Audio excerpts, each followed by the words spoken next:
If I ruled the world, I love them, baby. So If I Ruled the World podcast welcomes Anthony Bozza. What's going on, my brother? Hello, hello. And I should say that you're actually welcoming us because we're in your apartment here in Brooklyn. It's like we're reading your mind. Yeah. Welcome to my home. I'm glad you guys could make it in on this rainy night. It was good to get here, and it's always Also, good to meet. the LIE, can we give a shout out to how bad it's been ever since I've been alive? I mean, this guy goes to Detroit. He goes for Eminem. He goes. We can come to Brooklyn. So I know, but listen, I'm from Long Island, and I know how Long Island people get with the traffic and the weather. Well, not this you can't podcaster. get it. I know you guys are cool. That's right. Right? How much time have you spent talking to your relatives from Long Island about the weather and the traffic? That's my least favorite It's like a conversation. third of my living hours, I think. That's all there is. Like, And I haven't lived at home in a long time. Yeah. Well, that's why when you go to like the deli, that's all they talk. Like you're waiting for a bagel. Yeah. That's it. It's like the ticker tape in Long Island. Yeah. It's just weather and traffic. It's like I could stare at you, or I could basically comment on the weather and break the ice. Yeah. But now since phones exist, now people just like, it's like, you know what? I'm going to stare at my phone, which is what I do. But there's always that one guy in line that wants to talk to everyone. Gonna rain tonight. Yeah. Yeah. And he makes eye contact, and I just like look at my phone. Getting pretty cold. How about that? Oh, LIE. it's frozen. I was out earlier. So All right. yeah, I mean, we know you Yes. because of your books, and we know a lot of the stuff you did, and we're going to get to all that. And we want to get to your book, but it's kind of interesting because we know you in another way, Oh boy. in a different way, in a way that we just would like to bring up real quick. Yeah, Sam. For sure. So my relationship for the most part with you started as a big Stern fan. So Artie Lange would always mention the kid Anthony Bozza that I'm doing the book with. The kid. I could Still the kid. I could Always almost be the kid. remember. I feel like you might have gone in the studio once. When at Stern? Yeah, Yeah. I did a very long Baba Booey, whatever he called that afterwards show. Oh, the after wrap show. up show. Yeah. I did that like a long one, and they asked me all the questions. Then maybe that's what I was thinking. So, I would always hear the name, like Anthony Bozza, and like Artie would talk about it. Like I loved sober Artie on the show, and then as time went on, like his life seemed to have gotten away from him. And same thing with me. Like I've been sober 21 years, so like I knew. Congratulations. Thanks. I knew watching. Muzzle. Yeah, I knew watching Howard TV. That he was having issues just because of, you just look at him. So it was really interesting. It wasn't the falling asleep all the time? Yes. It was some Dead indicators. snoring. Yeah. But I mean, he wasn't tired. Confusion so when he that's- woke up. For sure. And maybe Howard thought of it that way. So that was always engraved. Anthony Bozza. And then from there, I feel like maybe I heard that you did the Slash book. So I just kept hearing the name, and then that was it. And then years later, I have a friend who just happens to be your sister that I have known longer than you have. Right. Well, I just found out that she's my sister. So Yeah. So she posted a picture on Facebook. Half-sister. Yeah, half sister. That I just met my brother, blah blah blah, in Brooklyn, and his name, and then she tagged you, and I'm like looking at you, and I'm looking at the name, thinking that can't be. Like, wait a minute. Like, look at that asshole. Yeah. What the fuck is that? I'm like, no way. I'm like, this is definitely not him. And then I clicked on just to make sure, and I was like, sure enough, this is like Rolling Stone and all that other stuff. So it kind of blew my mind, because just being such a music nerd through Rolling Stone, through all the books that you did. You have a band. In a band, for The sure. ultimate music nerd. Yeah, for You're sure. a musician. Yes. So, how did that come about? If you want to just like drop a light on that for a minute. What, your band? No, not my band. What Like, do you mean? how did she contact you? Oh, it's a 23andMe thing. Okay. She's my half sister. So, Yeah. like, how did you feel about that? I've been an only child my entire life, so it was she's really cool. We're just getting to know each other. At first, I was surprised, and then sort of like made sure it was real, For sure. tracked down the truth, asked the questions, and then was like, okay, well, cool. I have an opportunity to like, maybe meet a person that I'd be super friends with, and then we're also related. But if that's kind of how I went into it. Very cool. Yeah. And Yeah. she seems really cool when sort of getting to know each other. It took me, I sort of take a long time to process things before doing anything about it. Yeah. You can call my ex-girlfriend. Oh, we have. Yeah, we have. We Is have that coming questions. up? Yeah. Like, do you have people in the hallway? Yeah. Yeah. So at first I kind of was like, she got in touch with my cousins, and I don't know, when I was sort of ready to talk to her, we talked, and then we hung out here. And she's coming in the night after Christmas. Mm-hmm. I'm going away for New Year's, so we're gonna hang that like whole day.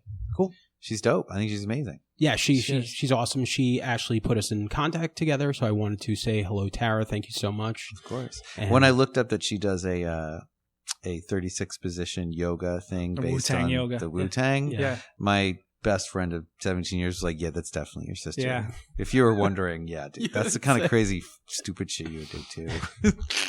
And I mean stupid shit in the best way. Yeah, very sure. You have done a lot of interesting stuff with musicians, comedians, ball player. So, but the latest thing that you did is that you wrote the Eminem book. Yep. Not afraid. Yep. It was, I mean, this is my second book that I've written about him, because M was kind of the person that I wrote about was my big break, his big break too. It's like the first cover of Rolling Stone in 99. And, that was the first cover story I ever did. And so I've sort of maintained a good relationship with that whole camp. I wrote a book with his permission. This one was as well in 2003, all about his origin story. And this is his, last 15 years. The dark period. And now, how did you find him? I mean, how was he as compared to 15 years ago? I mean, just outside looking in, it seems he's very reclusive and all of that. And now, did you contact him to do it? Was the camp contacting you to do it? It was, I wanted to do it, Mm-hmm. to be honest. He's gone through a lot of shit, and I think he's been getting a pretty unfair shake in the press, to be honest. I think that, listen, artists are allowed to change. And I sort of just got sick of watching his records come out that I thought were great. They would sell like crazy. Fans love them. And just the media was just kind of turn their back on him and just kind of shat on him. Mm-hmm. And I just kind of wanted to just get his back for a second. I had the ability to do it and talk to them about it. And they were like, yeah, absolutely. Let's do it. So here you go. Had you stayed in contact with him through those? Because I know you sort of did with Tommy Lee, and it's not the same thing with them. I mean, as he got more, listen, man, when I first met him and wrote about him, he was leaving me prank phone call messages and shit. Yeah. And then all that. I mean, he got sued by his mom for $10 million. He had 5 lawsuits, each for $10 million. 3 or 4 years later. Yeah. Was looking at weapons charges and all this shit. I totally understand that when we talk, it's a lot different after that. Sure. And then after he's sober, I'm in touch with the camp. It's just more of a question of concentric circles to get to see him. It's not really and now especially it's been 11 years sober, and a lot of the people that he even knew back when he was not sober, he doesn't even talk to at all. So I feel lucky to still be kind of through the gate. Yeah. Yeah, for sure. I drink and smoke pot. Right.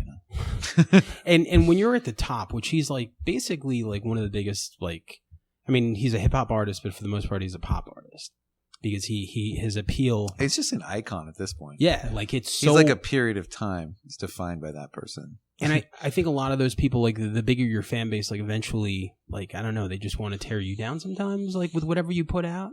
I don't know. It's weird. I mean, he took a big hiatus, and in that hiatus, and there's a chapter in the book that is takes a minute and just looks at the history of white rap since he came out, just to explain how when he sort of came back to things. You said white rap? White rap, okay. Yeah. It's called Shady's Kids. So it's the history of white rap. Okay. And how much he sort of opened the gate for, artists like Post Malone and for sure. Yeah. G-Eazy and all those people, and just how the racial component was no longer necessary in the hip hop conversation to prove your authenticity. He blew a lot of that away. And also generations, as younger generations coming up, they just kind of avoid talking about that stuff. And just how white rap changed. And in that period of time, that's when M was away, first on drugs and getting off drugs. then he came back as him to this whole other, terrain. So he was always like angry, it's one of the most fucked up childhoods I've heard of. I mean, of course there's more terrible things, but like for an artist who managed to actually create and live through the rocket of fame and all that shit, his story, like, I feel like everyone just sort of forgot all that sort of deep psychological damage that you have. He like everything, his mom, marrying, divorcing, remarrying, and redivorcing the mother of his kids. He adopted her other kids from another guy and her sister's kid and all that stuff. So I just get it that he's like sober. Like the guy's, if anger is his vibe, I just feel like people are just like, he's just too angry and like just don't want to really listen to kind of what he's saying. And like, the way he's rapped has changed, but I think when you have the mastery, it's like a painter. It's a mastery. Like Picasso did not always paint cubist things. His early stuff looks like Renaissance art. He like proved he could do it like that, and then he got fucking weird and did his own vision. And like I think that's going to happen with somebody that's at that level. Like M for a long time was rapping off the beat or with no beat, just like doing this thing in his head that we couldn't even hear, and just kind of like doing almost slam poetry at us. And the lyricism is always like the best that I've ever heard. He's amazing. Yeah. And from the beginning, like Scary Movies and all that stuff that he was doing back then, for sure. Yeah. The first record, but so I think that alienated a lot of people, especially people that are, I don't know, used to listening to trap, which has its good and bad moments. I don't hate on that. I don't think it's one or the other. So anyway, I feel like a lot of the criticism he was getting was more because of that stuff, emotional reactions, and he doesn't sound like everything else. And it just kind of annoyed me, and I just wanted to write this book. And I asked them, and they said yes. So I just wanted to do it. Like, to be in the position where you can do that, and then like 20 years later, it makes sense.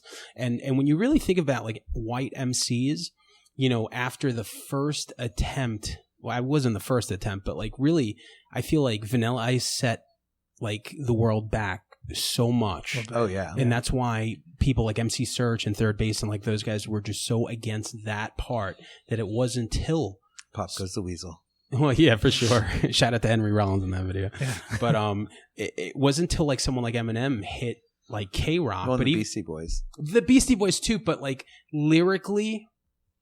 Yeah. I mean, the Beastie Boys, the way they came up, they got there eventually. They got spiritual eventually, but they didn't start spiritual. No, but even like Eminem at his like Slim Shadiest was lyrically and kind of vocab wise, I think, superior. Yeah, no, for sure. Absolutely. I mean? Even though the Beastie Boys went to like private school and he did not. No, but like, so I feel like he really was that first like icon for the mainstream. Underneath, the stuff that was popping off, no one was paying attention to like his rap battle with Cage. Like no one, like I think Eminem won that one as much as I love Cage. But like, so he was like that first one. And I guess just maybe that's the weird pressure, like you're speaking for white MCs. Like, I don't know. That just seems like a rough thing to do. But that also makes it like I know people that don't even listen to hip hop that like Eminem, and to me that was always weird. I'm like, but he has that like melodic, amazing, anthemic content. Yes, he's got this like, same DNA as like Bob Seger, some Detroit shit, because like he's able to write these hip hop anthems. Yes, it's like even if you don't like rap, there's a sing along part.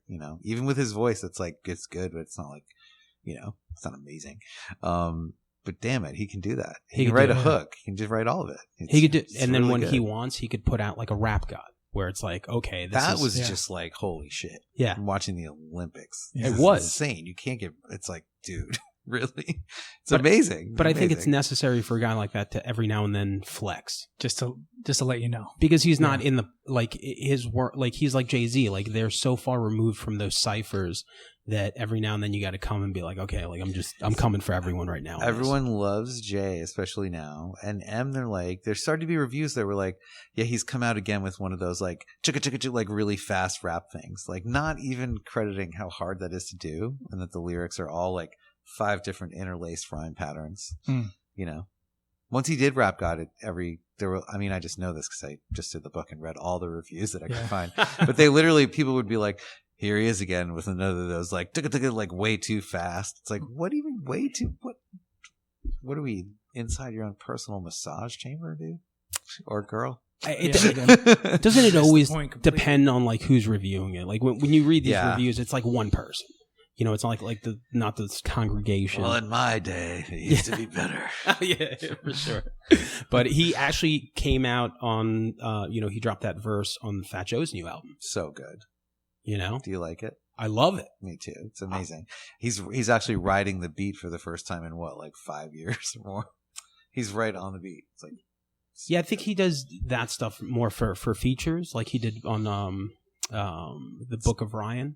Yeah. Record. Royce. Yeah, the Royce record. Caterpillar. That was song. How good was that? Smoking. So good. So at that point, like you're still like, you're the man and you have your universe, but it's still good to kind of just like get back on the, the pull up bar and just walk around and be like, whatever. I still got He and Royce, I devoted like 20 pages to just talking about Bad versus Evil, like their projects together, because they're so fucking good together. Is it okay that I'm cursing? Fuck yeah. God damn it. It's awesome. But I love like whatever it's called, The Return. The second one. The second one. Yeah. I love both of them. Yeah. I want them to rap together all the time, just to literally destroy everybody because they could. It's just they insane. really could. Like at this moment, like seriously, who's better than that? Well, I'm gonna go. So you have M, you have Royce, in my opinion. You have R.A. the Rugged Man, always good, and you have Black Thought. Yeah, like those four, always good, and are just coming for heads every single time. Yeah. But it's funny to see like Eminem. In a fan base now where there it's a lot of trap, so like those, it's like a different generation. It's like, like Yngwie Malmsteen, it wasn't going to impress people that like Nirvana. They're like, oh, that's cool. You could like wail like that. Yeah. But I think everything with music has like an evolution. So it's like fun to see. And, he's such a like talented dude that I think no matter what, it's going to be good. I'll find a place to slip in. And how does it work too? A lot of, you've done different ways that you've done these books. Sometimes you co-author. Sometimes you are just the author and a biographer. When you approach their camp, as you said, and you have that access, how does it work? Like they give you access to everyone and then do you have to submit the book, or is this, a different story than when you have to submit it to, as a co-author? If it's a co-write, I'm working very closely with them and basically writing as them. Mm-hmm. So my opinions are not expressed literally. Yeah. And if it's a biography, I'm writing as myself about them. And it's sort of like a trust thing, and I have a little more freedom. So that's how my biographies have. They're both kind of awesome, like if I'm co-writing, I have to really obviously like really love the music, or else I'm not doing it. Oh, okay. Because So I that's have to listen to that. Sense. Like, that's kind of just for me. Yeah. I haven't done anything with anyone whose music I've not been able to stand. I was curious about that. That was one of my questions. Like, do you just objectively can do it? And the answer is no. Because I'm thinking like, I guess you would have to feel that passion for it. So to go inside someone's brain, I'm not being dramatic, but to some degree I have to do that. I find a way to do that. And then write words telling their story the way they would tell it here, but better. That's kind of what it is. So you have to because you can't just record what someone says and just put it in a page and think it's going to be an exciting book. Right. Then I would have done twice as many books. Twice as many. Done. So that's and they'd all be hits. That's interesting because I had a question then too. There's another layer to it. As far as AC/DC, so then you were a huge AC/DC fan then, right? Because I still am, dude. Doesn't die. So, I'm just curious. Can you tell us about that book? Yeah, of course. I was lucky enough that I had a lovely publisher, who's now my agent actually, and she over books were doing better then in 2000, what was that, 2007 or so. Over a Christmas like celebratory dinner, we had done Slash together. She wanted to start this series of books called Why Blank Matters and talk about bands that are either current or, I love that idea. Old ones, but like have a vibe to it, have it curated, and have them be short books, 120 pages, with one person making a salient argument about it. Oh, that's great. With interviews. So she signed me up. We were talking about things like the Beatles, and I was like, I would love to do that, but I don't think it's fair that I never saw them. Too young. So AC/DC was kind of like, I've always loved them. And I got sick of being a Rolling Stone. And I was the kid who'd be like, why? It's like greatest guitarist of the 70s issue. I'm like, Young Brothers. And, like I had like more than one music editor be like, you're just a stoner. Sit down. And you're the youngest one here. Were and you I was a Bon like, Scott guy? Are you fucking? Yes. Of course. Duh. Okay. The greatest voices in rock and roll. Yeah, Powerage and all that. Yeah, for sure. Everything. Yeah. Tired of waiting around to be a millionaire. That's like the best song. Dirty Deeds. Oh my God. So good. So anyway, I just like, they gave me this chance, and it was when it was like the, 2009 was going to be the Black Ice thing, Black Ice tour. For sure. And so it worked out, and they basically shook my hand over the table, and I wrote it in, like 2 months. It's just 120 pages of me like ranting, and with the interviews with fun people and stuff like Slash and Tommy, and because everyone everyone who's plays guitar or knows how to play a 4/4 beat perfectly in a rock format loves AC/DC. Yeah, they it's were like school for sure. Like no better. Like every guitar magazine, I remember learning how to play Highway to Hell. Yeah, for sure, and it's easy, but it's not easy once you not easy at all. Like when you add in like the drum, like you could play it slow and stupid, but like once the rock comes in, you gotta stay on that. Yeah, on that one, and you're like, oh, okay, maybe it's not that. It's so not. That's what I love about it, and that's what I love about the blues. That's what I love about Chuck Berry. It's super simple. It's just 3 ingredients. That's why I like a Negroni or a margarita. It's like 3 simple ingredients, essentially, right? Yeah. But God damn, it's powerful and delicious. Yeah. I don't think there's anything simple about AC/DC. Just to get that just right, like, and also like for Malcolm is in the it's not just Angus. Like Malcolm. No, Malcolm is a secret is sauce whole for sure. Thing. Yeah, definitely. And those, like, especially the earlier records, they just have like, you put those on at any party. The guitars, even like the production, they're not like soaked in distortion. They just have that right amount of like dirtiness to them. That beat is nice and like simple, and like girls will dance to AC/DC. Of course. If you don't believe me, that put on strip club music. But also to me, like, Mutt Lange with those 3 records, like Highway to Hell, and Back in Black, and For Those About to Rock, he defined the sound of the 80s. Like every single record mimicked that production. And then if you look what he did, he went into like pop music in the 90s, like the guys at Shania Twain. He's defined sounds too. He did like Photograph, and he did Pyromania and Hysteria, and those records took years to make and millions of dollars, but that might have been the band. That might have been just being like, I don't know, but so that's interesting when you really think of that. So I just think they're really significant historically. That's kind of what I'm getting at. Okay. Oh yeah, for sure. Yeah, I mean, like his career is amazing. Mutt Lange was the guy. So I just love them. I'll talk about them all day. Yeah, no, it's great. Like we actually talked to another author, Greg Prado, who did he does a lot of just like, he did a book on King's X because he loves King's X. Nice. He just did a Kiss book, and man, he like shoots them out there, but it's all fueled by his passion of this. Like you could talk to him for like 4 hours about King's X, and that's pretty niche. That's awesome.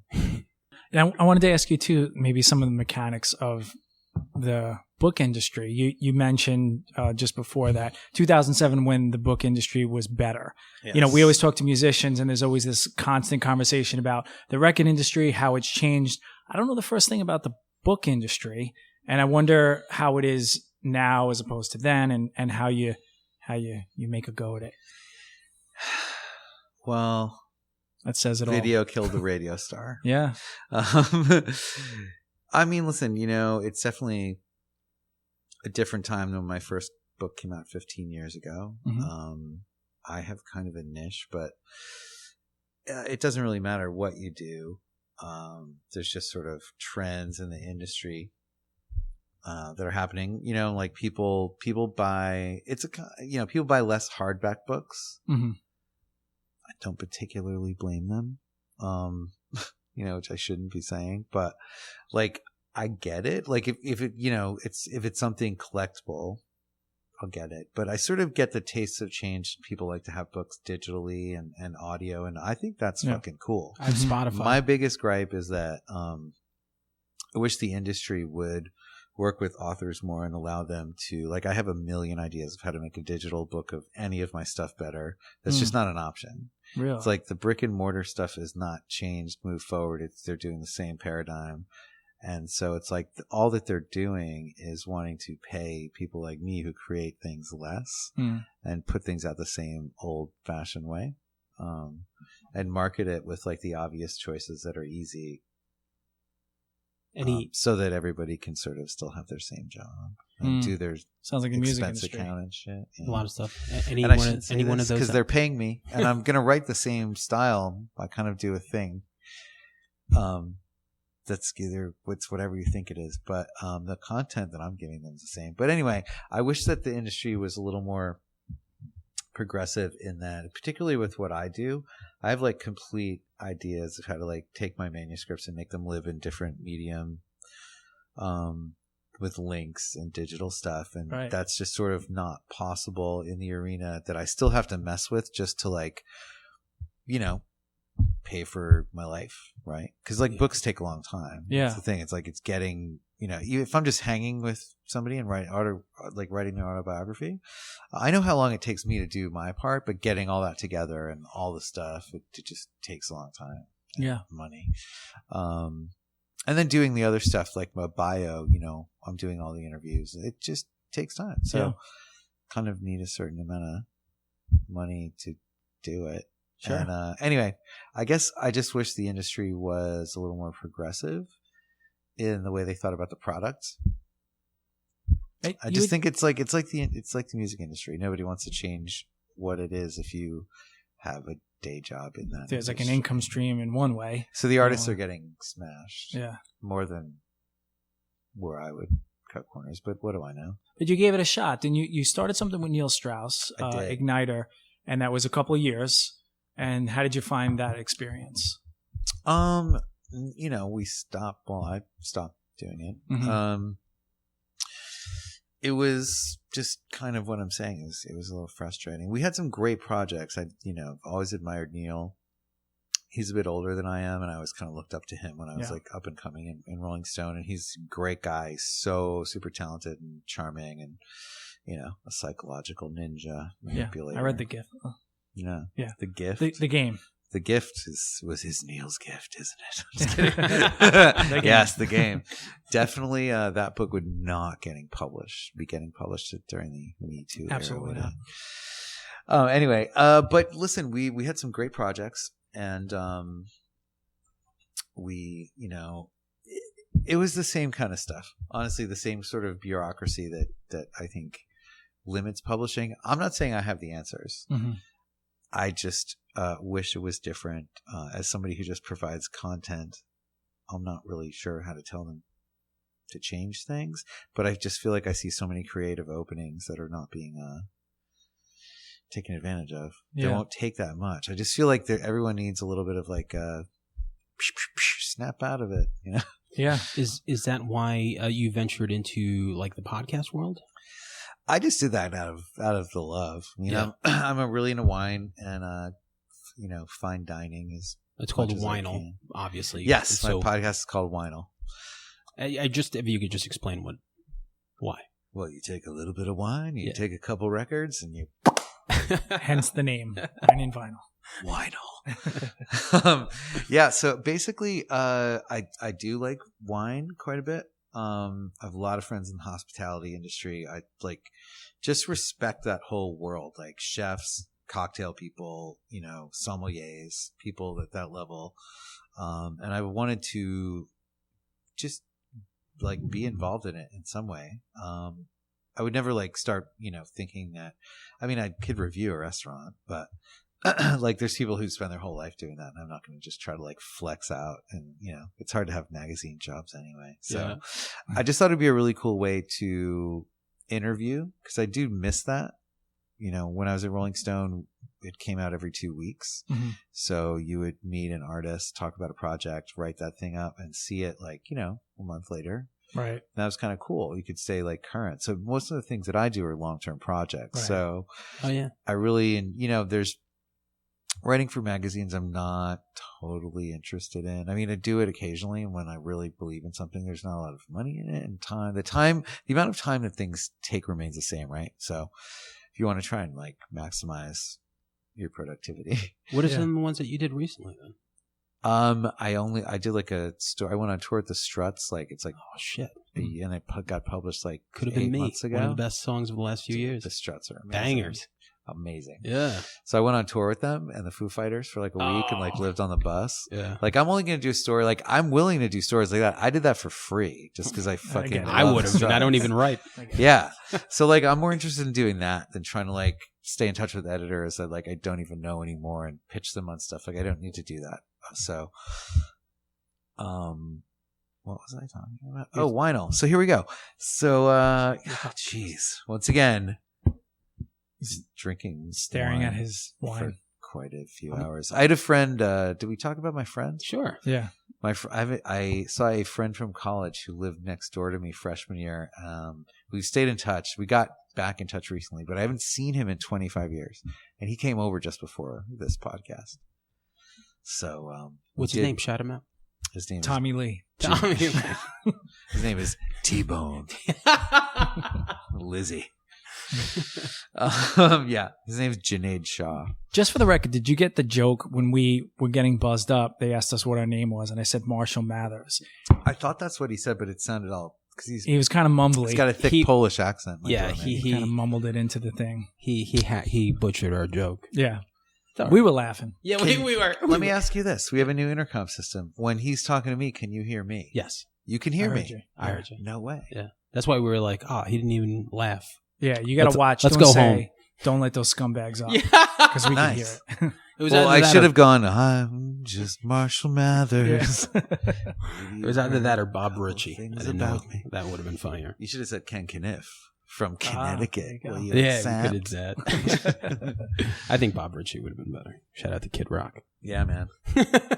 All right, so WINYL is basically I invite a guest on. I ask them to pick their favorite record or an artist that influenced them, whatever it is. It could be a record, it could be an artist. And I work with a couple of wine buyers who are big music nerds in California who are hilarious and great guys.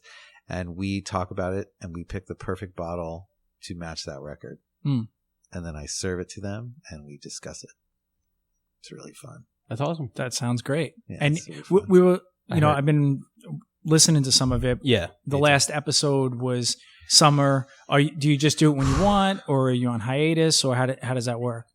Here's what's going on. I'm gonna give us a scoop. Breaking news for you guys. All right. This is the scoop. So here's what happened.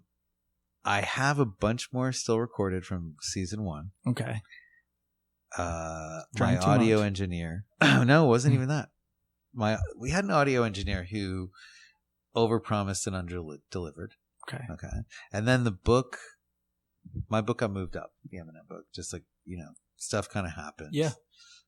So I had to sort of drop it. Also, it's like I had a period of time when this guy was supposed to deliver a bunch of stuff back to me for me to do like another edit. Sure. And he just blew all that stuff to the point where he only had to do 2 more to finish, like, I paid him half. Right. He's going to get the other half. And he wouldn't even do it. After I've done like 8 of them, he's like, can you change the format so it takes me less time? And I was like, you're joking, right? Who's got the paycheck? Who's got the check? I'll show you how to do it. You need a Sam Hoyos in your life. You need this guy because he will after practice. I have an engineer like a friend of a friend who's waiting to do it, but I go through and I give like timestamps, like hey, change this here, and then I give like I give links to the royalty-free sample stuff I want to use. Yeah. With that whole map, this guy said it was taking him 6 hours to do an episode. When I told a normal person, they're like, he's a moron. Yeah. Which he is. Yeah, I think you could do 2 hours. hours. Better. That's exactly what this, Sam. I just want to say to that guy, fuck you, Ryan. You're fired. That's it. Yeah, he's already fired. Got I tried fired off the slashing my Dropbox tires. months ago. And your wife. So you have new That's episodes who in hooked me up. 2020. That's Yeah. fair to say. Yeah, for sure. Okay. Well, then with the M book, I had to kind of just be like, burp. Sure. And I've had like a bunch of some stuff I can't really say yet because ink's not drying on the contracts, but Yeah.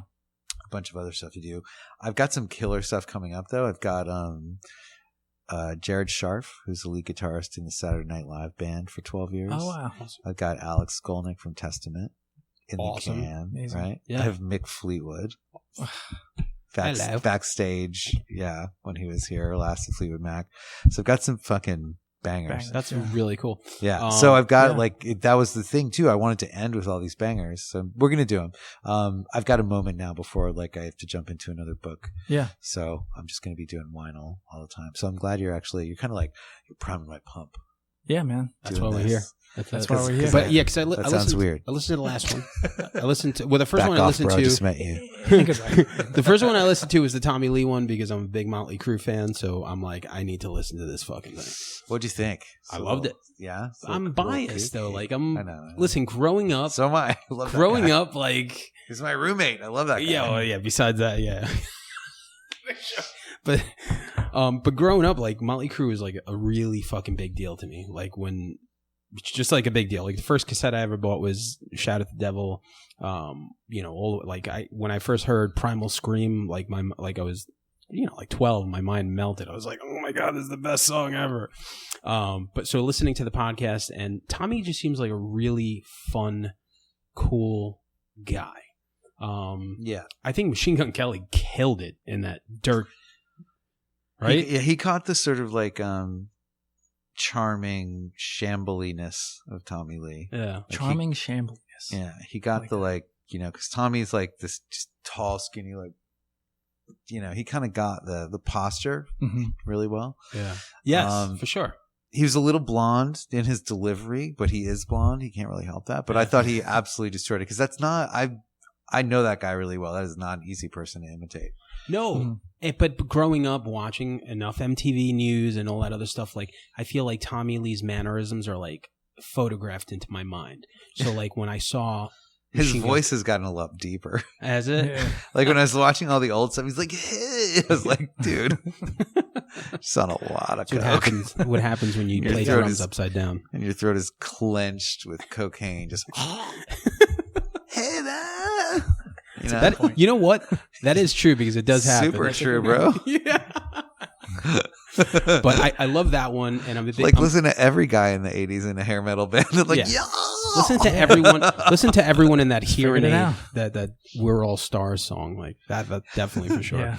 But and Stevie Nicks. the last one was the dude from Phanogram, and I told you Josh before, Carter. loved I it. fucking love that guy so much. Love that band. Yeah.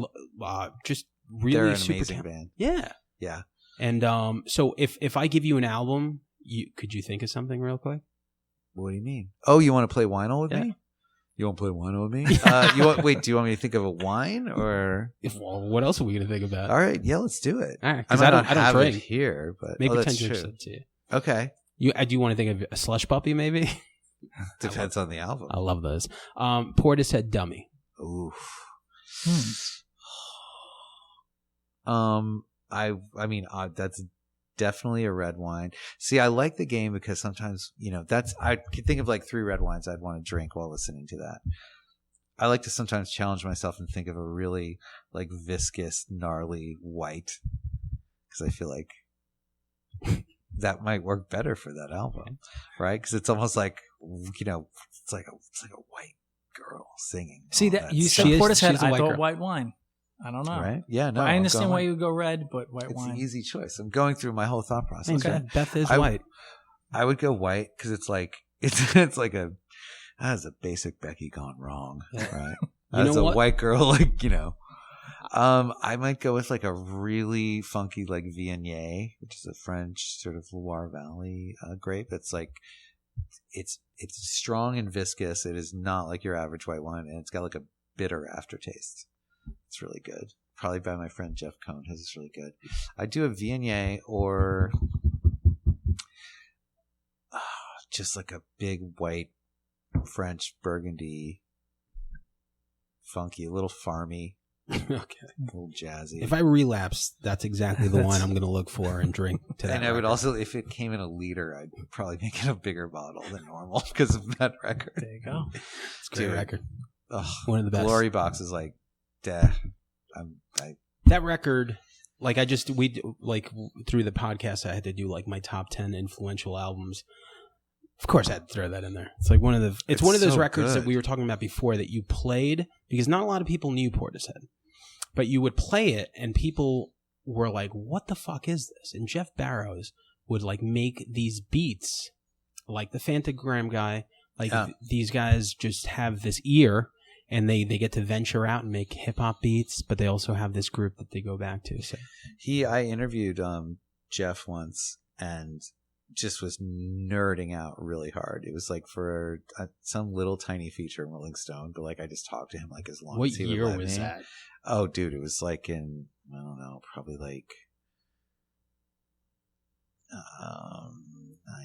so 90s, right? Oh no, for sure. Or like probably 2000. Okay, maybe he did like a solo hip hop mix thing. Anyway, it was like after Portishead. Okay. For sure, because they came back with 13. It was a Q&A. Okay. Yeah, it was like, maybe it was like after Dummy. There's a time when I did like 4 or 5 columns, they would kind of let me slip in like people I was just really into. Which is cool. That's yeah. awesome. And I asked him about making some of those beats. So what he did, this is the coolest fucking thing ever. He basically would like put samples, get a few acetates printed up at like a local record spot in Bristol. And then he would take those acetates, which are basically, if people don't know, that's like you get music pressed onto. It's sort of like a sample of the record before you order like, 100 or 100,000 of them. And they slowly degrade over time. So every time you listen to them, it's going to wear out 3 times as fast as a regular record. So he would take those, get a few copies, leave some outside in the rain in his garden and let them warp and then re-record the beat. He would just do the beats and then have that underneath. So that's like, they're like, whoa, yes. Like that's how, and then put that into a sequencer. That's fucking crazy. Yeah, you hear stuff like awesome. Pedestal and like those things that just, that's exactly what it sounded like. Yeah. Doesn't it? It makes sense now, doesn't it? Yeah. That's well before you could do that digitally. Now you can just, change an envelope in the studio. But that's why those records have that sound still. Yeah. Like it just, there's nothing like analog mixed with digital for me personally. Yeah. It's like a clash of cultures. Always makes the most inspiring art. But you like, even if you had the CD, it still felt like you were dropping a needle on a record. Totally. For sure. Because you left the cracks in, put them up. Yeah. Right? Sets a tone. It's just like, that's like a small psychological cue. If you've ever heard that anywhere in your life, like you're not noticing it there because you're still waiting for the sound, but it does something to your brain. You do. Yeah. Like Like it's like muscle memory. Yeah, it takes you there. Like you would hear, like even like to this day, samples. Like if Static Selector uses like a sample, or like any hip hop group, like before the music even starts, you hear that crackle. You're like, this shit's gonna be good. Oh man, yeah, exactly. It's just gonna be good. So, do you want to talk about the book promo? Like what comes with a book promo? Yeah, I mean, doing a book what is it? Oh, I love you guys. You want to give the book away? Wait, what? No. We're just curious. You guys are going to promote my book every day? Yes. Everyone listening to this. Thank you. I try to on the stories. Thanks, bro. All right, go ahead. Yeah, Sorry. I mean, along the lines of, what we're talking about, the difference of... Because we were in bands and we make a record. And yeah, we're always curious, like, how does a band do this in 2019? And people talk about Instagram. What's a book promo like this? You did some signings. You did certain things. So what is a book promo for the uninitiated? I wish you could see Anthony's face right now. Got a face made for radio. Yeah. Well, book promo ain't what it used to be, guys. It really depends, I guess, on the company you're working with and the book. I've had huge rollouts, and I've had small ones. A lot of my co-writes, it's basically up to, the co-writer. It's up to the fancy face. Mm-hmm. And some of them like really haven't, contractually people are bound to do certain things. Yeah. By the time we get to the end of that relationship, I mean, it's a publisher's job at that point. By the time it gets there, if they don't do it all, am I going to sue them? Probably not. They just want the book to sell. So a lot of people kind of bail out. I don't even know. Again, it's sort of like, I'm just going to say, I feel like it depends on who you're working with. If you get the right team, right project, maybe they'll integrate and buy the right ads. But a lot of publishers just have, a team that's working on 50 books for the month. And they're not always the most creative marketers. If you can find someone with an interest, I'm not really sure how much budget they have. Basically, I will be probably hiring my own publicity from now on, just because I think that's the best. If you really care about a product, find a publicist. Yeah. Make sure you budget for that when you get paid. We know a publicist. Okay. But it's interesting because I feel like probably people think that the name Eminem, Tommy Lee / is gonna carry it. They're all gonna do the work. If that person, if that pretty face, like you said, decides not to do it, they figure, well, that's what the either the record company or the publisher would do.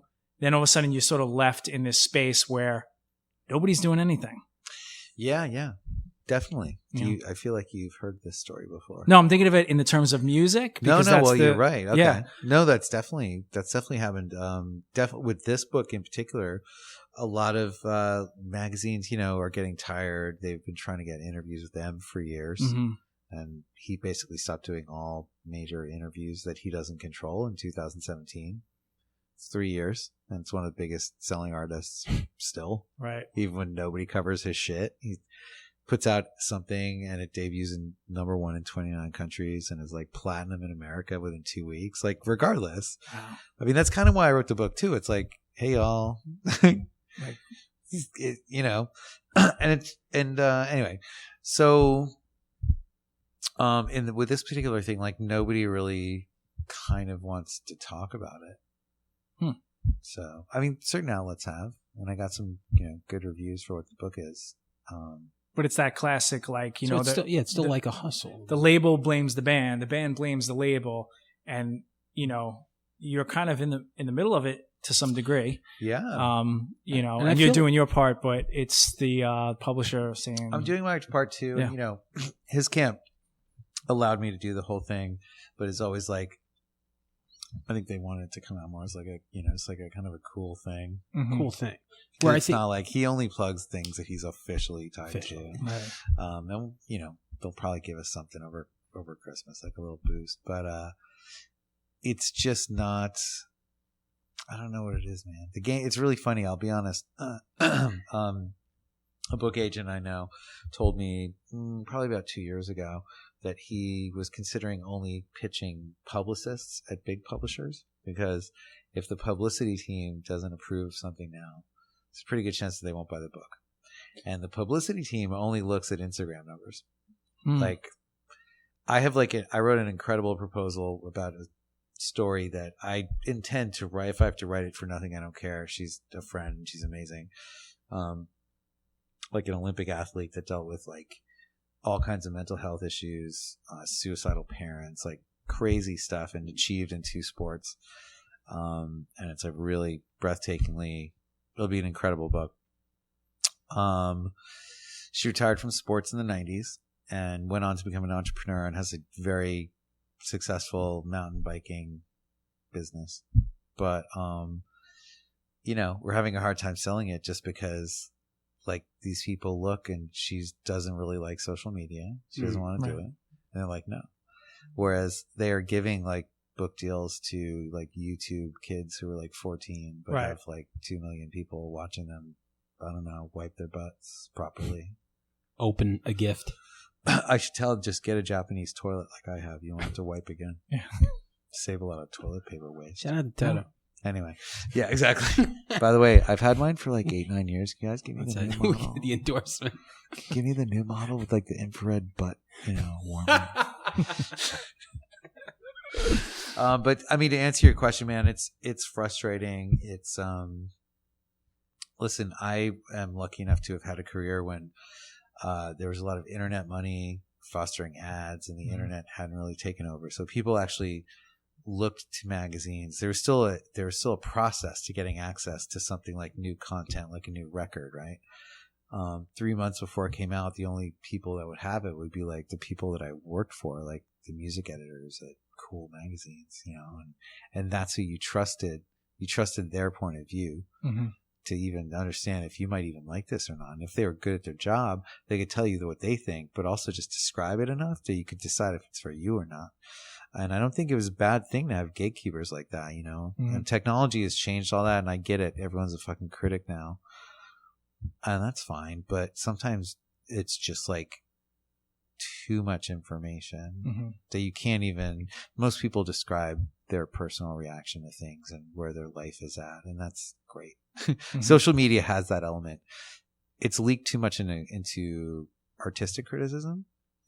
It just makes it hard to sort of find information you can trust. But then again, you can access it quickly. You can decide for yourself. So yeah, it's good and bad. You know what I'm saying? We were having this discussion. We were talking about The Irishman on the way here, the Martin Scorsese movie, and like he and I are big Scorsese fans, and we would have gone to the theater to go see it. But now that it's on Netflix, you have people that would never have paid to go see it, but they're like, "Oh, I have 3 hours to kill because I'm not doing anything." 3 hours and 30. Yes, it's very long. That was being nice, but. So they'll watch an hour and they'll be like, it's boring, I'm not going to watch it. But it's like they would never have got, like they weren't even fans, but now they have access to it. And a way to critique. it. I mean, to them, you should just say A2 Fredo. see if they know what you're talking about. Write that down. Hold on. This guy's good. Anyway, but I know what you're saying, man. Oh, it's like kind of the thing that angered M with the reaction videos. Big thing on YouTube. Yeah. Kids in a car, which I kind of think is cool if they can do it. Like people putting it on and just reacting to it as they hear it, and so many people being like, "This is trash. This album is trash." It's like you've literally heard 35 seconds, and who are you? Yeah, totally. But it also listen, I don't know. It's just so easy. But it's the same kind of thing, right? Like, yeah, it's the same thing. And 30 seconds of a song is an hour and a half of The Irishman, just in dog years. In dog years, yeah, for sure. But I mean, the internet is the best and worst thing on the planet. Yeah. It allows you to keep in touch with your friend that you haven't seen for 25 years. Yeah. Enough for him that he comes here and it feels fine. I get to talk to my friends in California. All my weed, that motherfucker. Yeah. Ate all my edibles. He's going to a big, huge, important dinner. Oh, shit. He was like, all right. Anyway, did he use the Toto though? Yes. Oh, okay, good. He was like, Tony, I notice your toilet is lighting up when I walk in. Does it fancy me? I'm like, yes, it does, bro. I was like, why don't you sit down and, Yeah, eventually. I mean, we'll build up a turd. So, bro, it's cool. But we'll break the ice. Either George or I will I'm not forcing it on anyone. I'm not that kind of guy. It's that kind of lifestyle. Sam will take one for the team. Yeah. The toilet life of a washlet is not for every guy. Or a girl, but it should be. That. You should. I don't know if I could do it. Also, if you look on the back, you can adjust the temperature, and you can really ease into it. All right. Well, now we're talking. If we don't get a sponsorship out of this fucking 10-minute commercial so far, like, I don't know. At Toto USA. But I wanted to say, like, when I picked up your book, Not Afraid, and I feel like I read all the time, but all I'm reading is a snippet on social media. I'm reading like a quick article and just sort of like glancing through, and even, more audiobooks and podcasts these days than I used to read. And I'm kind of a reader. That's what Sam always says. You're the reader. Yes. But like picking up the book, and I just started to read, and it brought me right in. Yes. The way that you can write, everybody can write. Everybody's a critic. Everybody has an opinion. Not everybody's good at it, so when someone has this, you have training for how many years to do this, to just started, bro. Right.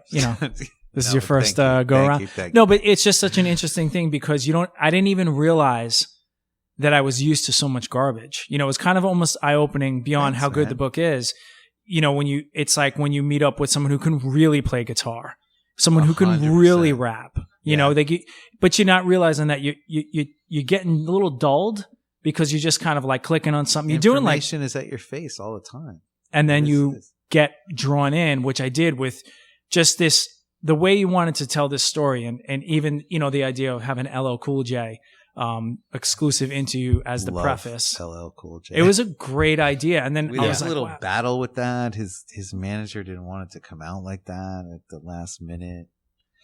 We did change the terminology, but I think it was the way to start. Don't you think? Because I don't know. It's not. I don't want to talk out of school, but she didn't want it to be like an introduction, so I just presented it basically verbatim with a few edits. That's the interview. But it was different than the normal powerful. Like forward. I was going to put him throughout the book with all those awesome things he said about him. Like I could have done that throughout the book. When I looked at all of them on a page, I'm like, this is just fucking awesome. Like he just talking to him, he went through the cycle of meeting this person and watching him with, I didn't really guide that conversation that much, which is kind of what I loved about it. Mm-hmm. So to me, I was just like, I literally want you guys to see exactly. I had this amazing talk with LL Cool J. Look. Like completely thorough. Yeah. The way he spoke. It was amazing, then it goes into I just carved it out a little bit. But and then the introduction, and then sort of you're explaining in some ways that you've explained here, but even your own reactions to M and all this stuff. Again, it's like not having like seeing 1,000 shitty local bands, and then all of a sudden, this great band comes on, and you're like, oh my god, this is why it's supposed to be like. Yeah, and that's kind of what when I'm reading your book, I'm like, I didn't realize I was a little dulled out on reading, although I read all the time. So that means a ton to me. Thank you. Seriously, seriously. I try to do it. I mean, I have to like. I don't know. I mean, I'm privileged to be able to do what I do for a living, but I have to like silence just because of the way life is now and information is now. Just keeping up on shit.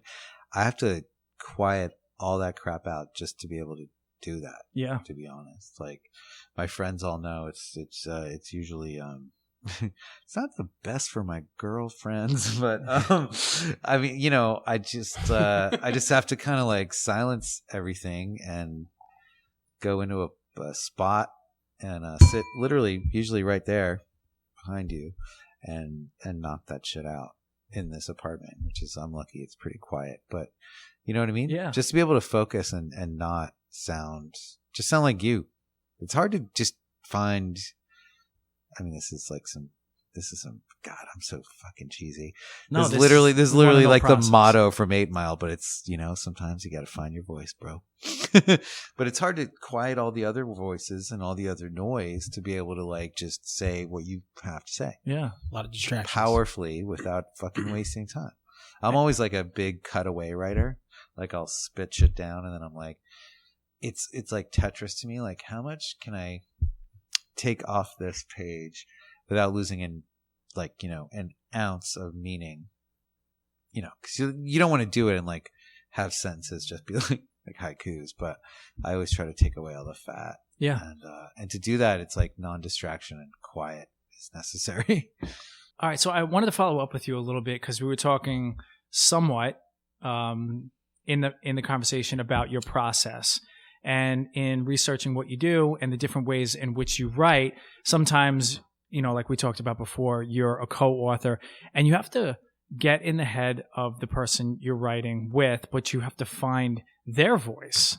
You talked about finding your own voice as an author, but you have to find their voice. And I kind of was, in my limited knowledge of how that is, I was thinking of like method acting and how I've, read about that and heard about that and how sometimes they find when they're done with the project, they're not done with the project because they still have this stuff going through. Their brain is trained to think in a certain way. Does that ever happen for you? That has absolutely happened to me. Okay. Really? Yes, definitely. Give me an example if you don't mind. Like you finished with an artist and then like the artist and then what happens after?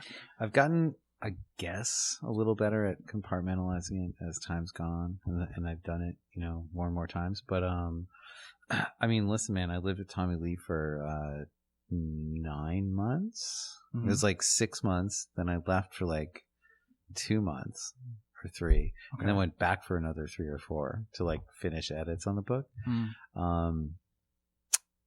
If you think that I was normal when I came back to my, Greenwich Village apartment, I wasn't. Not so much. Definitely not. And that was the first time I did it. So, since then, I guess I've learned to deal with it, but absolutely everything has had an effect on me.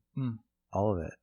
It's part of it. I'm definitely, it isn't method acting. Like I don't, it's not kind of like method acting where I don't stay in character for the couple months that I'm actually writing. Like I spend a lot of time with people, and then I really condense the time where I become them and write the book. Yeah. I do that. I don't know how long it takes other people who do this. There's only kind of a handful of us that do this weird thing well. A lot of people, I don't know. People must think they can, but it's hard. It's strange. And I did tons of theater, like from middle school all the way through. So I kind of like, this is me continuing that. Oh, wow, that makes sense. It makes, because I actually got to Northwestern and wanted to do theater, and you have to be a theater major or else they like don't let you be in anything on campus. So I kind of missed it, but that was always in my soul. So that's kind of how I do it. And I like to limit the time, but most like absolutely the first time I did this with Tommy Lee. Yeah. And then, that's a way to go in for sure. It's a fucking heater, because trial by fire. Yeah, it was amazing. Like, I'm glad I'm alive. I was on antibiotics like a couple times. I don't smoke cigarettes anymore either. Woo. Say no more, fam. Wiener's still on. Yeah, good Lord. God. I can't even imagine, especially it was 2005? Something like that. I finished the M book in 2002. And it was like 2003 to 4, and then the book came out in 5, I think. So that was around. I was there for a year. Yeah, for sure. And that was the house his house just burned down. The house we lived in, the one that was on Cribs. Oh boy, it just burned down. He recently He went to rehab recently, and on his trip out, he put this on his Instagram story.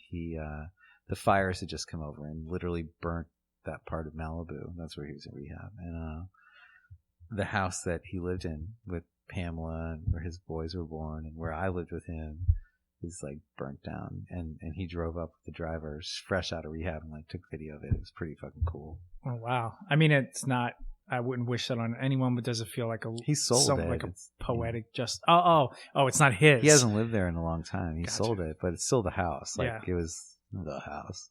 What was he listening to? You guys are hanging out for like 9 months. What was he listening to a lot back then? Eminem. He loves Eminem. I know he's a big hip hop guy. Fucking loves Eminem. Yeah. We listened to that. We had like a meld where he's like my big brother, where I talk to him all the time. We're really good friends. So the crazy thing is that Tommy Lee is from a very, that sort of class of rockers is literally the me generation, right? Yeah. That guy, if he ranks you, if he's concerned with you, he really gets to know you legit. Like, and so he would want to listen to all the shit that I liked, which is like, so we ended up listening to like, like The Verve, like Pavement, like all this emo shit that I like. Cause he would like, we'd work and then I would stay down in the studio and he would go upstairs and I would work, especially then. I wrote most of the first Eminem book at night because I was still working at Rolling Stone. So I would have to come home and find the motivation. And I certainly had it to just like stay up late or like commit my entire weekend to just like writing at night. So I was really used to that. And so Tommy would, kind of go to bed and I would like write all night. And sometimes he'd like sneak down and check out what I was doing. And I was totally listening to like Britpop and like emo shit. Sure. Like the punk, Dude, play like that the Cut Your Hair song Pumpkins. again. Yeah, like not even like like the weird early Pavement stuff. Oh, the Just weird. Like, and I liked like sort of like mid tempo rock, elongated jams, and also I was listening to a lot of sort of intellectual dance music. And Tommy got really into that too, and he got really into like breakbeat and drum and bass. And I introduced him to a bunch of people, and that's kind of when his whole DJ thing started. Oh, for sure. Yeah. He like didn't know any of that. He listened to like Dizzy Rascal. I was like, check this shit out. Yeah. Like got him, and he got into like drum and bass and like That's so cool. Stuff. But mostly, we also did a trip through his memory lane. So he listened to a lot of like the music that he learned to play drums to is Led Zeppelin, obviously, the Gap Band. And Cheap Trick. Oh, awesome. And AC/DC. So we were just like fucking, how fun it was to like sing Cheap Trick songs with Tommy Lee, like being retards in his basement drinking Jägermeister. Were you the best? Were you using those records to kind of like unlock the memories and stuff like that? 100%. Yeah, he made me, he was like, he'd be like, it was great. This is why he was like a big brother. He'd be like, if you can't play drums, dude, you can't write my fucking book. Just get upstairs right now. Because there's a drum set in the middle of the living room. The living room where, there's pictures of Pam Anderson swinging in the leather swing over the thing. It's that living room. The swing was there. Yeah. And that swing, by the way, I've seen a couple of girls swing on that swing. Yeah. It's leather and up in the front, like right, where a girl's privates would be. Mm-hmm. It's like perfectly raised in the figure of a skull, but it's like, it's more than just keeping the legs where you want it. It's gonna just really like rub the right way. For sure. Wow. Yeah. So there's the piano and then the drum set. So underneath that, he would literally made me learn. I'd learn 3 beats, or else like no deal. He's gonna fire me and kick me out. And he's kidding, Jesus. But he also wasn't. It was awesome. So one of them was like, "Come on, come on," like the Cheap Trick song, like just like a floor tom, and Anyway, that's great. I mean, it was fucking awesome. Tommy Lee stood behind me and like grabbed my leg and was like, yeah, and like it was fucking awesome. And that, you must have to figure out how to reach these people. Like, how does this person hear you? It's different from Mick Fleetwood. Even I know the story of Tommy Slash. Just like throw. But, I mean, all your him artists in the face. No, I'm just kidding. But there's got to be somewhat of a process. Like Slash famously spoke to you, and you didn't talk about Axl and Guns N' Roses, and that's why he liked you, and that's how you got the job. It's different, probably, to Artie Lange, to Mick Fleetwood. Do you have like a way that you go in, or you just feel it out, or you go with instinct? It's all instinct. I'm not trying to seem cool. I've done cool things, but I'm just kind of a dude. But it's instinct, and it's moment, and maybe learning to be in the moment and be on the fly and go where your gut goes, and definitely some luck. Mm-hmm. Like, okay, I mean, I couldn't have fucking dialed this one in. Like, I was in a cab that got rear-ended a couple days before I was meeting Artie Lange. My head slapped the back of the cab. It was a yellow cab, so it was that metal thing with the bulletproof glass. Yeah. Slapped the thing. My phone and my everything, bam. I think I had a fucking BlackBerry at the time. Those are like bricks. And anyway, so I got giant black eyes, like raccoons under each side. Like, it looked like I was either really into My Chemical Romance or, anyway. So I went to the Artie Lange meeting 2 days later when there was like shit was really ripe, and I just wore like Ray-Ban aviators at like a midday Del Frisco steak lunch with my agent, who I didn't even tell about it. The guy's a douchebag. Artie and I have like anyway. So I was like that through the entire thing. So I think Artie was like, this guy's a heroin addict. I fucking love him. Sniff him out. Yeah. You're just like, and then at the end, I basically was like, here's what's going on. Yeah. But he liked me even more because he said he didn't believe that it was a car accident. He believed I was a heroin addict. Right. So I you can't play on that. Yeah. You nodded out. Also, you like, fell on the also, floor. if you wanted to try to play something, would you choose that as a scenario that you walk in with? No. Me neither. And that's like one of my biggest fears too, is to get rear-ended in a cab. Because sometimes it's the only time it ever happened. I've, well, for me, it's been like here since '94. Whenever I get in a cab, like now they just fly, and I'm always like, I'm gonna die, and then I get to Penn Station, and everything's all right. Well, but here's the thing: is it worse? So this was the cab. You know what I mean? Like, I don't know. Maybe if it was Uber, there might have been, some sort of. It wouldn't be an airbag, but it'd be a seat. If it's a cab, you have that it's like a prison cell in the back seat to yourself. So yeah, prison seat. You know what I mean? It's just like you can. I feel like a blowtorch, like, and then the bulletproof glass. Now, so, I was going to say. So I guess I somehow that helped me in Artie's mind, but nobody could play that one. And that's every entrance you've had with these artists is something you didn't plan. It wasn't calculated, again, from like Slash to, Tommy Lee and Eminem, everyone that you've met, you can't calculate it. Maybe, that's why you stay friends with them and continue to have relationships with them. Or they trust me to some degree. I mean, like I said, most of the people, that I've worked with in the music, I really love what they do. So, if anything, I guess I'm just like meeting a weird fan who can write a love letter to them. But to some degree, I mean, listen, like Slash, the best books that I've worked on are the ones where the artist wants to tell their truth. Like Slash was in a period of time, he was finally had gone to rehab, cleaned everything up, and he's never gone back. And never fucking did interviews. Every Guns fan knows like Slash never talked. And then he was like, all right, I'm going to do this. I'm going to do it once. We're going to do this shit. I just feel so lucky that, for sure, that I was in there. When he just started telling me about his also, he kept me waiting for 8.5 hours. That's a whole other story, which I didn't really even care. This is the best 8.5 hours. He's like, okay, man, if you just go up to the room, can you just make sure there's like, like some vodka and cranberry? I'm like, absolutely. Yeah.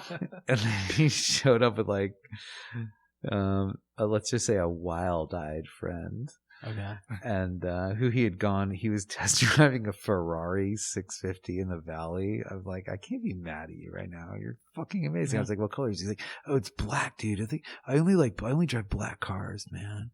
Like, just calling me for like 6 hours. I'm like, I already love you. And then, then we ended up talking till 7 o'clock in the morning. He was on drugs. God, I wish I was by that point. But, and that was it. He, told me about, his life from like 9 to 15 is more interesting than most famous people. Like, everyone in Imagine Dragons put together is probably not even Slash from 9 to 10. Wow. He was just so cool. He was like his mom designed costumes for John Lennon and David Bowie, had an affair with David Bowie that like his wife even knew about because they did transcendental meditation together, and Angela Bowie and Zoe Bowie. So Zoe and Slash would hang out while Slash's mom and David did their thing and meditated. Like fully aware, it was like selling pot at like 13, riding his bike around the strip. Like that's already a cool motherfucker. That's already a book I'm gonna read. Yeah. And that's 150 pages of that before we even meet Axl Rose at 19. Like I was in. Yeah, it's that weird LA lifestyle sometimes those kids have. Just a legend. He's a fucking legend. Yeah. And he was definitely one of those people that never spoke. Like you didn't even know he had a face till like maybe 91. 7 different. I was the 7th author of note to be like, let's do this. You were the. He been approached many times to do it, and with like really good people, like people who do what I do, like a lot of the other ones, and he said no. Does it work differently? You have guys like Artie Lange who can write. He writes sketches. For sure. Tracy Morgan writes sketches. Oh, yeah. They have some type of... Tracy Morgan writes sketches? That would be my guess. For Saturday Night Live. No. Well, let me get to the point of my question. Tina Fey writes sketches. All right, go ahead. Go ahead. That's fair enough. I had assumed if you're on Saturday Night Live, you write too. To some degree. Well, okay. But is it? My I don't point work being, is there. it different? You know Sorry. that you know is you're working with someone who can write as opposed to somebody like Tommy Lee or Eminem who Who doesn't. doesn't write? Or they could tell a story, like they're doing stand up, Right. basically. Yeah, exactly. Artie Tracy Morgan has a is- beginning, middle, end to his jokes. It's different than Yeah. well, maybe not. Forget the Tracy Morgan example. Let's just do Artie. Just do Yeah. it. I mean, Artie's more of a classical comedian. I mean, Tracy is. I mean, there's definitely a middle to the jokes. Yeah. I got a middle. love Tracy. I love Tracy. I love That goat took my credit card. One of the best lines ever. Well, I mean, like Artie. Listen, Artie and I have a thing. We have a chemistry. I fucking love that guy. Glad to see that he's better. Yes. Yeah. He's doing great. Yeah, I'm going to see him in January. I'm going to go on his new podcast Oh, that's great. mid-January. Okay. Reunion show. His Okay. new podcast is great. Have you? I haven't listened to it yet. Yeah. I listened Halfway to Norm House? Macdonald. that, Yeah. but He's bringing out all his friends. It's going to be Yeah. good. Gilbert got like anytime he has Gilbert on, I listen because it's. Gilbert can do anything. as I far don't as I'm know if concerned. it's just because I'm such a I remember them doing like the Stern News that I could listen to I don't know if it's just funny to me, but when I listen to him and Gilbert talk and they laugh and I laugh, like they're not even saying anything, but they're so goddamn funny together. They're both funny. Yeah, they're hilarious. They have this Totally. amazing chemistry, and to see I see Artie now being somebody who's been sober for so long, like myself. I see Artie, and I remember what he used to look like and what he looks like now, and he looks very healthy, very put together. He looks like a different person in Yeah. a very disturbing way, Very different. Sure. right? I He mean, looks like he might have changed races. it's I'm not telling this. I'm like, possible. you look like you're a Dick Tracy villain. Well, And obviously the nose, like I there's no noticed way that. getting around Yeah. it. It just Listen, changes he's got to everything. keep it to remind himself every day. I will Mm. never kiss that nose, but I will definitely high five it. yeah. Hey, but he also brought up something interesting that I didn't even think about on the Rogan podcast that he was on, which also they mentioned you. I know, Which was dude. amazing. I was A nice fucking little shout out. flattered. How cool 'cause was that? Rogan is such a huge deal. I Yeah. respect that guy so much and everything he's done. How many Um, people told you? Like, I don't know, a lot. A lot of people, yeah. It was a lot because I was getting a lot of the coolest thing about the Eminem book is that even though the media is sort of like, yo, that guy's just an angry white guy from the Midwest, we don't want to support him. Sure. The fans are crazy, and I've had like people. I have this guy in Abu Dhabi who paid money to send books here for me to sign and put a contest up on his Instagram where the people had to play an a cappella of an Eminem beat and make up a verse that included the name of the book, and did this for a month and did a judging contest and spent all of his personal money and sent all these copies to people. Like, that shit's been really fucking cool. Damn. Who would have known? I know. Especially all the way over there. I don't know what their rules are. So I was getting a lot of stuff about that. Yeah. And then, but the Rogan thing and, already mentioning me. And I love people go what he bananas. said. He was It doing was so nice. he- The kid was doing the a kid. book with I'm only me 5 and years Courtney younger Love. than him. He almost jumped off a building, He's jumped right. out a window. No, he's fucking right Yeah. about that. If I didn't have like an injunction about talking about Courtney, I would say so much stuff. Yes. It was Because on for- the list of things to ask, but I know. But this. for anyone listening that doesn't know, You guys got like $70,000 you want to pay me in case she decides to sue me? if you take No, post-dated you checks, don't. Yo, you take when- food stamps. when They just got canceled. when she was on the Stern show, Artie would fucking Courtney. Oh, I don't need.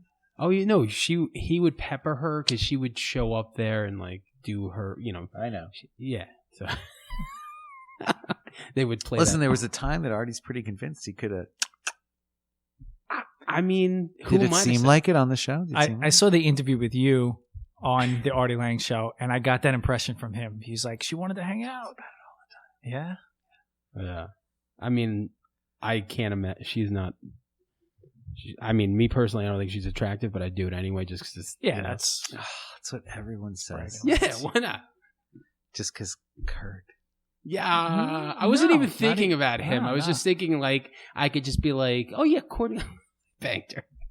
That's it. Just for like the most Neanderthal man reason. That's it. it's a I decent respect notch your on honesty, your belt. Sam. It's a decent notch on your belt. Throwing it out there.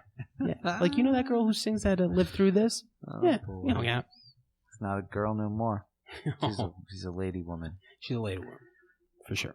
I did want to talk about just like what a big deal the Jeter thing was. Oh, like, wow. Like huge. I mean, like I'm a lifelong Yankee fan, and okay. But so we're almost kind of the same age, slightly, and so I remember them in the '80s when they were like the worst team in baseball. Andy Hawkins was their ace and lost. Yep. He lost the game while pitching a no-hitter. Wayne Tollison was their shortstop. They were like the worst. And as a kid, I couldn't really understand, especially my family was from Flushing. So they were Mets people. Well, they were Met fans. Yeah. And me and my uncle were the only Yankee fans. And I couldn't comprehend why the team was so bad. Until they weren't again. Exactly. So the Derek Jeter thing, huge. Dude, it was huge. I had an interesting year there where I worked on like that book. I worked on a surf documentary, a couple of like TV things. But this opportunity came along to basically like, this photographer, Christopher, who works for New York Magazine. Sure. He's really good at shooting celebrities. They had a book deal, and it's going to be Jeter's last season. Just kind of follow him around, black and whites, and needed somebody to interview him and fill in the text.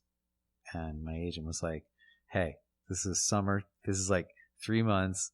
And I was like, well, can I get a press pass for every home game? And went into the locker room. She was like, yes. Yes. So I said yes. Yeah. So I got paid and had that for every home game. So best thing I learned the first time that I was enjoying all these new perks. I go to the first home game and I go up to the press box where I will always have a seat. Usually I would just kind of roam around the stadium and like drink beers and like going down to the clubhouse at the end is like amazing. Yeah. Especially if you like men in towels. Sure. Yeah. I mean, safe to say all three of us. Who doesn't? Yes. Yeah. Baseball. I prefer men without towels, but that's just me. Dude. Why so dressed up? Yeah. So I'm up in the press box. Are you going to tell us who has the biggest dick? I didn't really hang around that long. I just making sure. Nervous. So I was up in the press box though, and the Yankees did something great, and I was like, yeah! And literally, like, everyone looked at me, and like I just was making noises, like low ones, like chill, but celebrating when the Bombers did something good. Sure. And I basically got a talking to like, you're not allowed to do that at all in any of the press boxes. And I was like, so when a game got really good, I'd be like, fuck this noise. And I just like go outside and run around and scream. Yeah, just throw popcorn like the rest. Interviewing a guy like that who's, I would imagine, a lot more media trained. Oh, to say the least. It's like RoboCop, but I still love him anyway. He's the captain. Yeah, I mean, what a difference to interview, I would imagine. Between he and Tracy Morgan, there's a little bit. Or just the litany of people we've just talked about, between Derek Jeter and, there's just a different. He was still great. He was super gracious, and lovely, and entertained, like, some of my like fanboy things. Yeah. But definitely was, there's like layers of handlers, and all that shit. I probably I got to tail him a lot, but I probably personally got about like 8 hours. Okay. That's huge. To do the book. Yeah. With other people there, like, but when it got down to cutting the quotes and layout, like we were like side by side going through page by page. I'm like, do you like this? Are you okay with it? And he's like, yeah. And I was like, I love you. Yeah. I mean, it's fucking Derek Jeter, you guys. Yeah, for sure. Wow, that's crazy. To me, that's like a DiMaggio and a Mantle. I would have taken way less hours than that. I mean, in like it is basically. That's like our generation's, like, for sure. So. And in his house, he had a total like Derek Jeter themed poker table upstairs, and he was like, "Yeah, we just had my birthday party last week." I'm like, I want to smoke pot. All right, cool. I just wanted to know. Dude, he's the fucking coolest.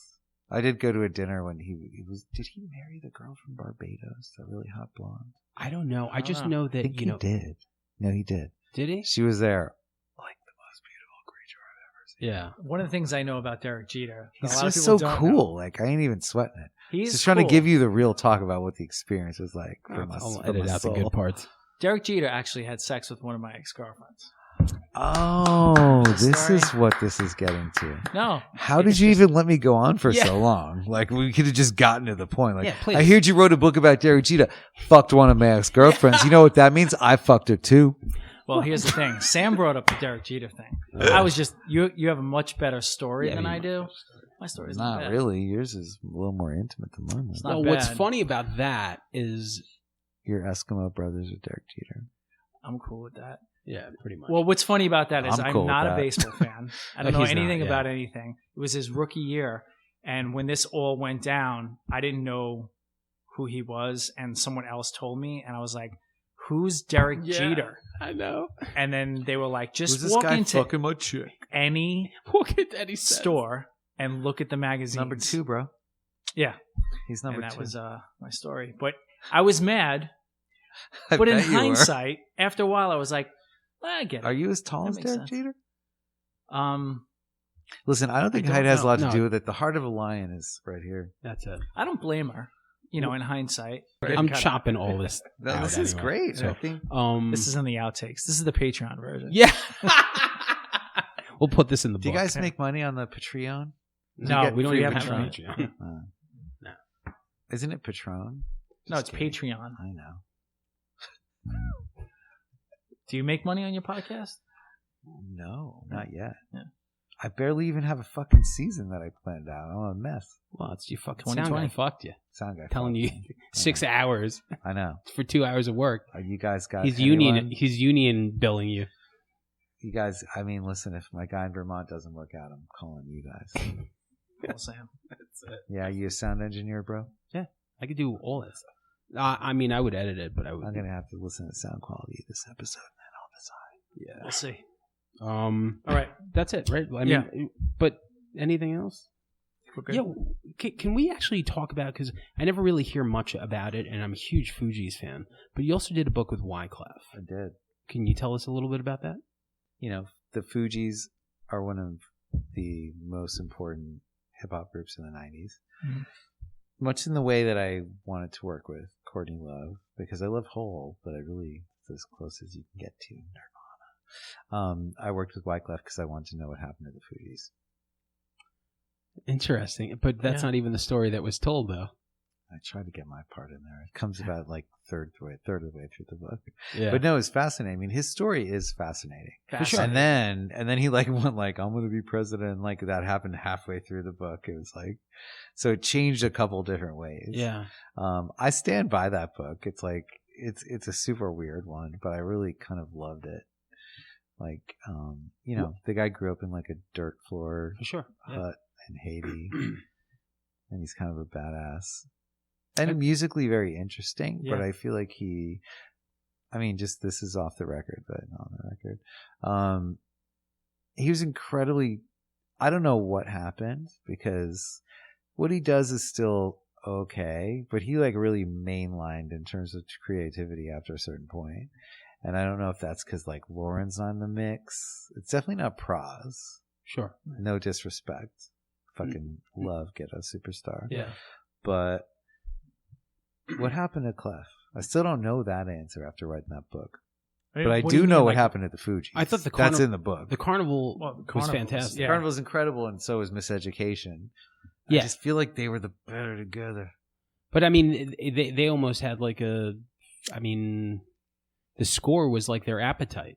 Yeah. You know, like it was just like, holy Yeah. shit. Because Blunted on Reality was good, but it wasn't. It was uneven. Yes. So the score you listen to, The and score you're is like, a perfect album. it's just Perfect. amazing. You know, like, and all three of them together really made that album amazing. Yeah. I mean, the Fuji Love song, like you just hear Lauryn Hill, like that's her flexing that MC muscle. She was such a cool, iconic style of MC too for women, you know, because she could be like straight sexy and sing the hook, and then just fucking. But she slays when she was Second to rapping. none. I think Yeah. she's a better She MC was- than the other two. Totally, dude. She fucking rips. Yeah. And a lot of times, you know, back then there was like, oh wait, here's the verse, rap, here comes the chorus. Let's do the girl singer. But it didn't feel forced at all like that. It just felt like a natural. Both, dude. It was so sexy. Yeah, but even if like they were on the verse and she was on the chorus, it didn't feel like, oh, we're just slapping this together because we have this girl here.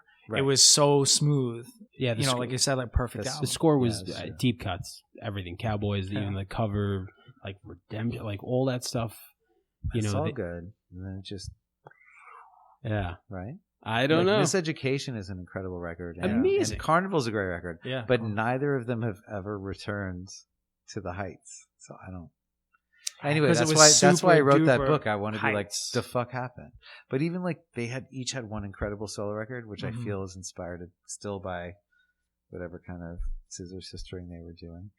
And then they've both kind of fallen apart. Wyclef can do his thing. Like I've seen him, and when we were doing the book, we'd see him perform, and he's a performer. He still's got that. Yeah, he's got that. But the stuff in the studio and the stuff he's writing is like just become very much more simple. Like the production's not there. Just more like stripped down Marley stuff, which is not a bad thing, but it's definitely not the Fugees. There's like layers to that shit, It's really hard with records like that had such just production style. Like, years later, a lot of these guys happened to Wu-Tang. Where they have these beats and these ideas, and then later on, I don't know, maybe it's like the lack of sampling in a lot of the stuff that they do. It's more band-oriented, which, call me a snob, like, when I see a hip-hop group, me personally, unless you're the Roots, I want to see a DJ. I want to see a DJ drop a needle on the record. I want to hear that beat. I don't want to hear somebody play the drums. I don't want to hear someone play the guitar.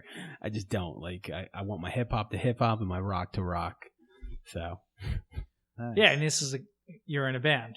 Yes. But I understand what you mean. Sometimes when people do hip-hop live, it just loses something if it's not two turntables and a microphone. Yeah, I feel like a lot of times those people suffer, especially the older artists suffer from people telling them that they were not real artists because they were sampling music or doing this, and it was just a DJ and you're just doing whatever.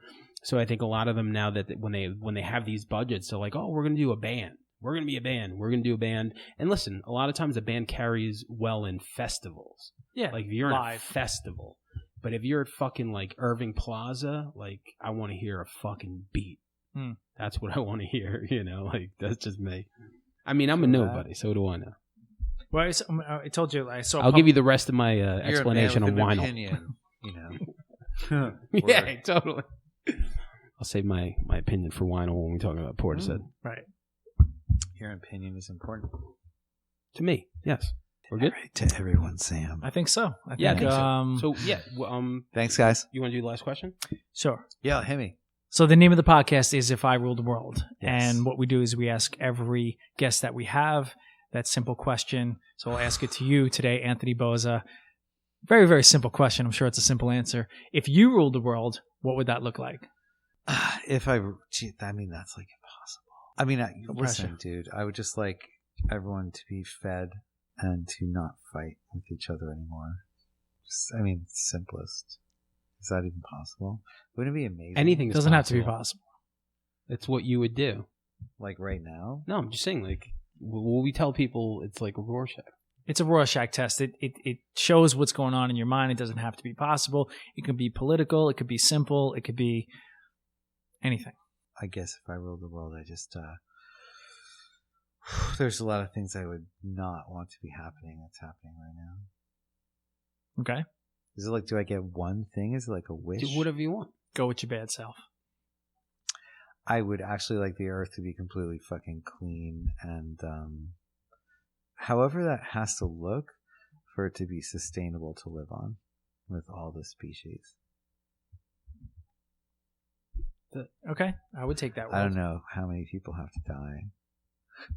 Probably a lot. I'm committing to that. Right. He's designing a plan. Yeah. See? Sorry to go dark at the end. You're fleshing it out. Whatever it takes. No, I don't. It's impossible. But yeah, I would like a planet where we could just like go back to like being cyclical and living and dying and stuff. Guess I would go to earlier in the evolution of this planet, or just make everything sustainable except for Instagram. All right. Well, listen, thank you for your time. Thank you for inviting us here. Awesome to meet you. And that's it. Yeah, man. Thanks, guys. Thanks for the time and the wine. If I ruled the world,